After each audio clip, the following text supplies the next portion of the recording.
Guys, what's up? Today I'm going to do a video on this beauty right here. The pinnacle of my collection, as I said in my recent video, the Grimsmo Norseman. And even though I've only had this thing for about a week, I have carried it and used it for about a week straight. And I feel like it's time to do a review on it. And we're going to be trying to talk about everything, including the value. So yeah, let's get started. So first I wanted to talk about the design. Start at the blade. Very unconventional blade for several reasons. First would be the shape.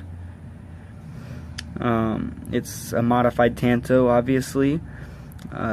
What's interesting about it is the tanto is recurved and the tip is curved as well. And the way that the swell that's right here makes it very unique. It's very utilitarian. You know, it's good for a variety of tasks. And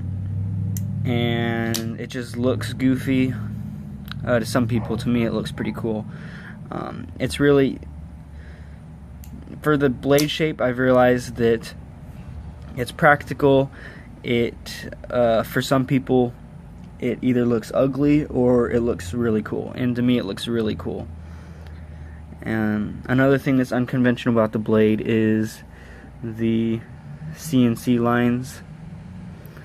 Though that was an intentional design. I mean, of course this whole knife is made CNC, but those grinds could have been easily taken off. But it was left there as a design choice, and I think it looks pretty cool with those as well. I guess to compare it with a little bit more conventional blade shape, here's my Southern Tolk, which I've been EDCing past couple days since I got it. And you know, you can just see there the blade shapes are night and day, and these tend to be more of the type of blades that I'm into. So this one is an exception of a blade that I really like, that, you know, is different than my other ones. The handle, I love the honeycomb design. I love the stonewash they did, and I like the shape of it. It feels great in the hand. Very, very ergonomic. So that's about it on the design. As I said, most people either really like the design or really don't. That's just a personal preference thing. Now let's talk about the facts, I guess. Real quickly, I'm going to go over materials. The blade on this is RWL34. I do not have a ton of experience with it. The edge is very sharp from the factory, and whoa, my bad. The edge is very sharp from the factory, and it seems to be holding up pretty well. I am going to resharpen it and put my edge on it eventually, but so far it seems like a more than adequate steel. And it's very exotic, and that's what people like in an expensive knife, an exotic steel.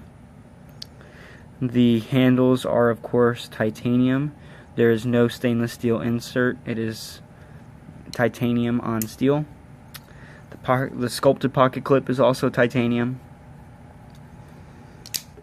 And the inside, the materials used are bearings, and mine are ceramic on this particular model. That's what the card said. I didn't bring it out. I probably should have. The little bag it came in the certificate of authenticity card, but that says that this is on ceramic bearings.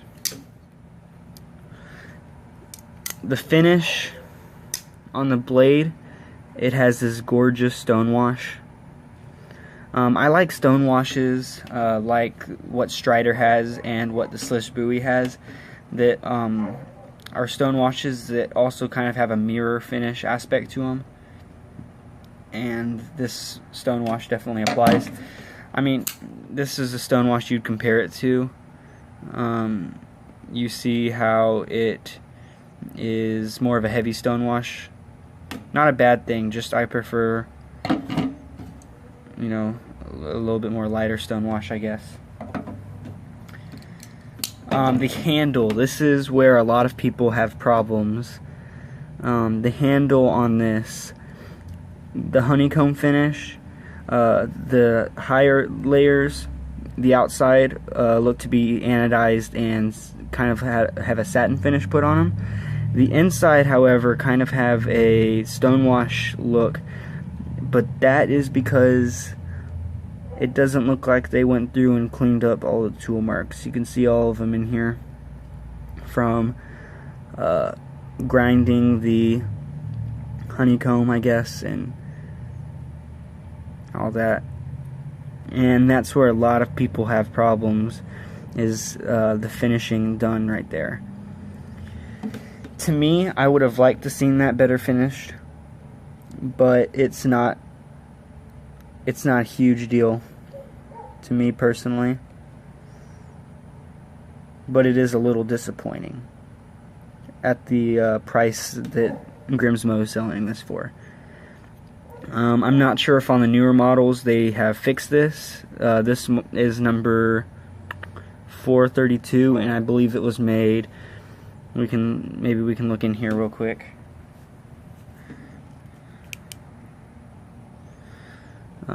In there you can see the Grimsmo logo thing, and down in here you can see Norseman, February 2015. Yep. So this is a 2015 model, and to me, that is especially, the date in there is especially cool, and one of the reasons that I will keep this knife, and that is because February 2015 is the exact date I started getting into knives. That was whenever I bought my Kershaw Blur, and I started watching guys like Nothing Fancy and the Apostle P and the Late Boy Scout and all them. I got my paramilitary 2 around that time as well, and that's just whenever my knife hobby kickstarted. February, I think it was actually like February 2nd is whenever I got into it. So that's really cool that the dates kind of line up. Anyway, as I was saying, I'm not sure if in the newer models, post 2015, if they've finished the insides better. But if you're looking at one that's 2015 or earlier, then they are finished like this, and that's something that you're gonna have to know. And if you buy it, you're gonna have to accept that, I guess, and just deal with it. Like I said, for me, it's not a big deal. I would have liked to see them finish it better, but I kind of like the look it gives. But I just feel like they kind of missed it there. And the pivot, though, is finished very nicely. It's got a nice polish to it, and engraved the Grimsmo logo. Very, very cool. I'm really starting to appreciate custom pivots like this on the Tolk, but I think the particular care that was put into this pivot and the art of it is very, very cool. The other side is nice stonewash. It's a very beautiful blue anodized stonewash. Pocket clip, you can see these scratches were not on the knife whenever I bought it, so you can see that I've carried it, and actually at work I've ran into a couple of pieces of metal sticking out, and that's what added the scrapes. I don't mind. I feel like it's going to be getting a lot more in its lifetime.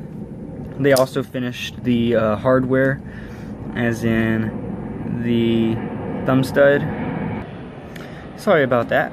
There was a old World War II bomber. I'm sorry, I don't know much about planes, but that's what it looked like to me. I'm flying overhead, preparing for the air show that's coming up. Anyway, as I was saying, the hardware, as in the thumb stud, the standoffs, and the over travel stop in here are all anodized bronze or gold. So that's finish. One of the things that I really liked about this knife was the honeycomb. I haven't seen it on any other knife, and to me, if you get a Norseman without a honeycomb, it's, it's not the real deal. I mean, I know some people will prefer slick titanium, but I just don't feel it's as good as the honeycomb. So now let's talk about construction. Very simple, very quick. It has a pivot. This side is locked in.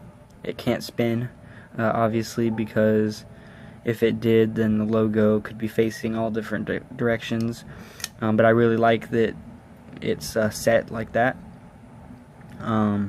It has 2 body screws.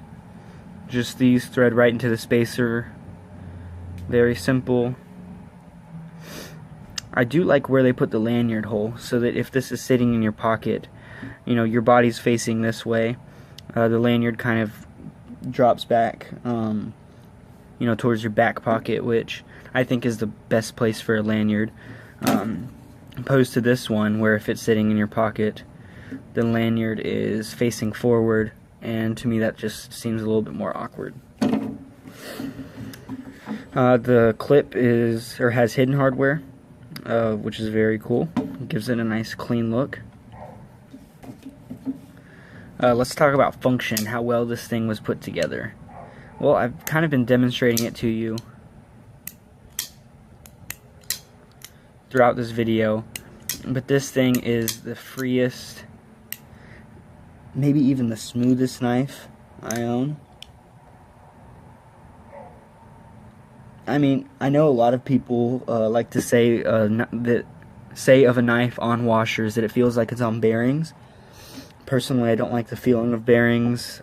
Feeling, you know, the bearings roll around in the cage, or you know that feeling I'm talking about. You've all owned knives like that, and this one I do not feel that at all. It feels like it's on washers. And it is very free. I'm at a weird angle, but most of the time I can just close it by releasing the lock bar and getting my thumb out of the way, and it closes on itself, which I really like. Lockup, absolutely zero blade play, and I really have tried to get some out of this, but there's none. Even whenever I release the lock bar, I can't force anything. Centering is very hard to tell on these. I think partially because the ground might not be perfectly symmetrical on this side and this side, so that kind of makes the tip look like it's a little bit closer to this side. But to me right now, the centering looks pretty much dead on, perfect. They've added some nice little finish options. They have the whole spine crowned except for this tip. I really like a crown spine. I love it on my Sebenza. I loved it on the Slish Buoy. I love it here.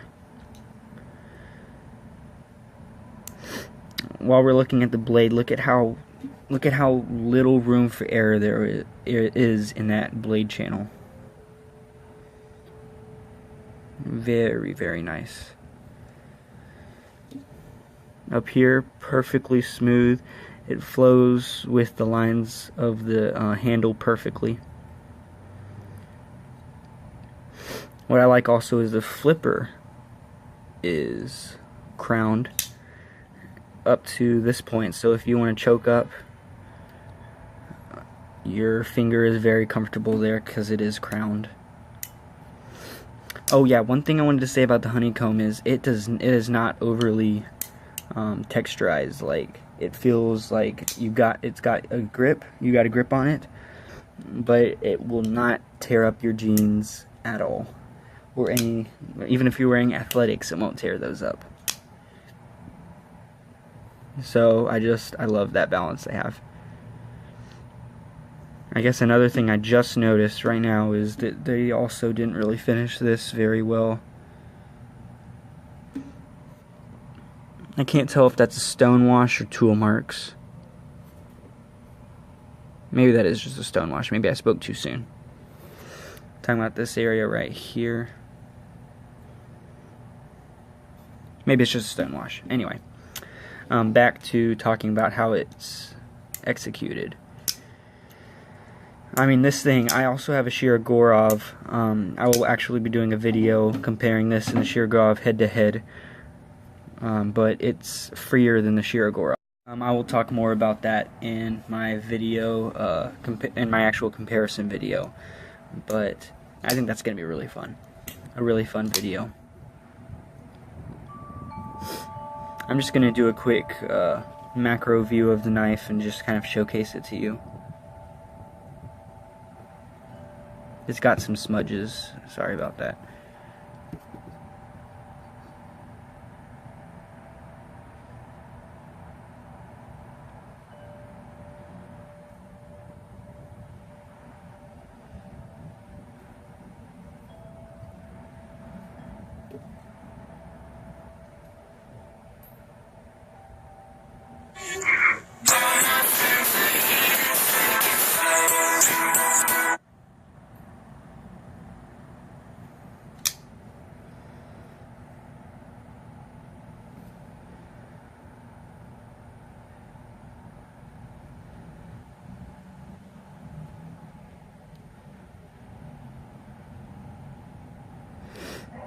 Alright, enough of that. I think I've talked about really everything there is.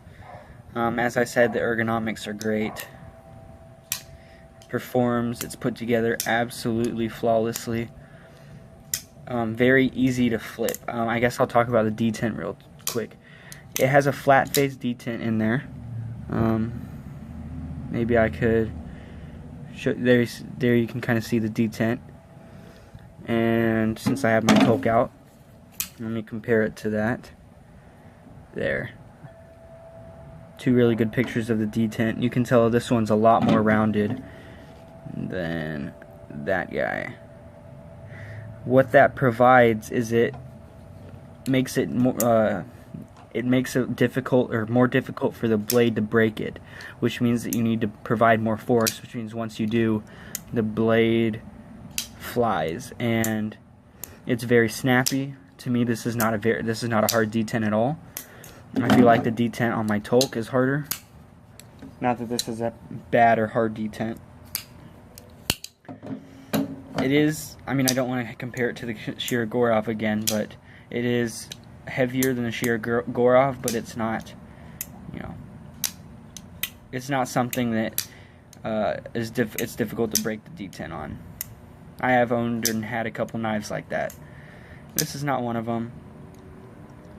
And it flies with either the thumb stud or the flipper.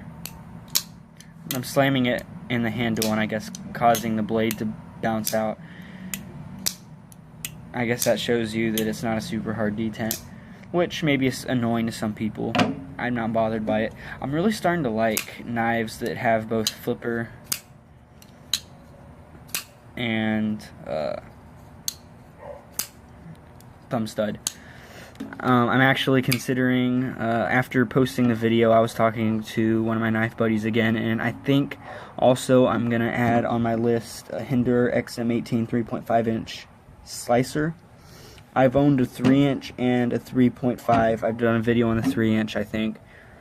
The reason I got rid of a 3-inch is it was just too small for me. I prefer the knives in this category with a 3.5 to 3.75 inch blade, maybe even a 4-inch blade. I just prefer knives in that size, mostly because my philosophy has changed a little bit, and I see knives as tools and weapons, specifically because I am young. I do not have my carry license because I'm not old enough to, and I need a knife that is a good cutting tool but also can be a small layer of defense, and this knife definitely fits that role. So does the Tolk, so does the Sebenza, so does the Shiro. Anyway, and the reason I got rid of the 3.5 inch Hinderer was because it was too thick behind the edge, and I felt like the Skinner blade shape didn't really complement the design as well as a drop point or a spear point or a spanto. So anyway, enough about that. As I was saying, back to the point, it flies out with both ways of opening. Alright, so let's talk about value of this knife. If you were to buy this knife directly from the Grimsmo brothers, this is made by John and Eric Grimsmo up in Canada, who, by the way, have a great YouTube channel. I would definitely check it out. I loved their SHOT Show one. I actually loved all of them that he's done, and it's really cool how much these two designers, Grimsmo and Brad Southard, how close they are. They've learned a lot from Brad Southard. I think I remember him talking about how they learned how to make a good flipper, or they learned how to make a good flipper from Southard, and they had a booth together in SHOT Show. Just really cool. But as I was saying, if you were to buy one directly from them, it would cost you around $600. That is a great deal on this knife. I don't think you could go wrong getting one of these for $600. I think it's easily justifiable, and if you have the chance to, you should do it. Now here's where the plot thickens a little bit. Good luck getting one from them. They release very few. I don't have the exact numbers, but I know the last drop was a couple months ago, and only like 2 or 3 were dropped. I talked to the guys that gotten them. They were really thankful they were able to get one, but even while they were making these full production, the secondary market prices were a little bit higher. Now that they're focusing on their new knife, the Rask, which I will definitely be checking out, and I think you should too. Now that they're focusing on that one, they're making fewer and fewer Norsemans. And guess what that means? The supply is very low and the demand is very high, which means that these knives are running much more than $600. A used Norseman like this one will run you about $1,200, and a Norseman in Damasteel, which I originally wanted to get, but once I saw the price, I decided heck no. They run you about $1,400. Yeah, triple digits, or sorry, more than triple digits, 4 digits. So yeah, I scored this one for 1,000. I saw it pop up on Instagram, and I was like probably the first person to see it because I looked at the timestamp and it was 4 minutes ago, or it was 4 minutes after it was posted. And I told the guy I'll take it, and I sold a couple knives. He gave me he said he'd give me like 4 days to sell some knives. Oh no, wait, actually I said I would have it done in 4 days. He was super cool. He said he wasn't, in a rush to sell it, so he would hold it for me and wait until I got the money. And so I sold some knives and I got it, and I do not regret a thing. Ooh. That's still $400 more than it sells for. Over 50% more than it is retail. Whoops. Sorry. I could justify it, but can you justify that? Can you justify the unfinished sections of the honeycomb? Can you justify just spending more on a used knife, over 50% more on a used knife than a new knife, or than you do on a new knife? Can you justify that? Heck, can you justify spending that much on a knife, period? That's a lot of money. I was talking, and I could sell both of these knives right now, and get an okay motorcycle. I could sell my whole knife collection and get a pretty good motorcycle. I mean, I'm not talking like amazing or anything like BMW, but I'm talking one that, it's pretty good. Not like, it's above average, I guess. And I considered that for a second, and then I was like, oh no, I can't do that.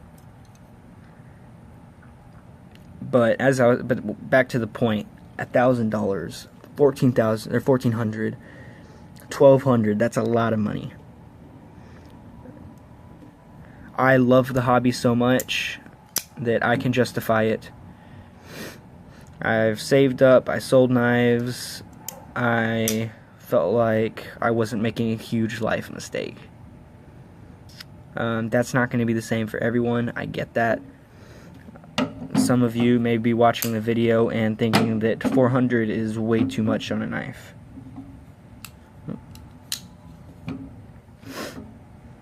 So that's just where I'm going to leave it. I feel like this knife is worth $1,000. I feel like the Damasteel one is worth $14,000. Not that I would pay that much, but the quality is there. The only thing that keeps me from calling this a perfect knife is the finishing problem. Other than that, there's not a thing wrong with it. Not a thing. Alright, so I think that's it for this video. I don't really have anything else to talk about. I've covered over all the talking points. I have very loose talking points. I don't know if you can tell, I get sidetracked a lot. This is just something I do just to remind me, because sometimes my brain, you know, I have a brain fart and it goes blank whenever I need to say something, so I just have this just to keep me somewhat on track. And I've covered all those points, so I guess it's time for me to sign off.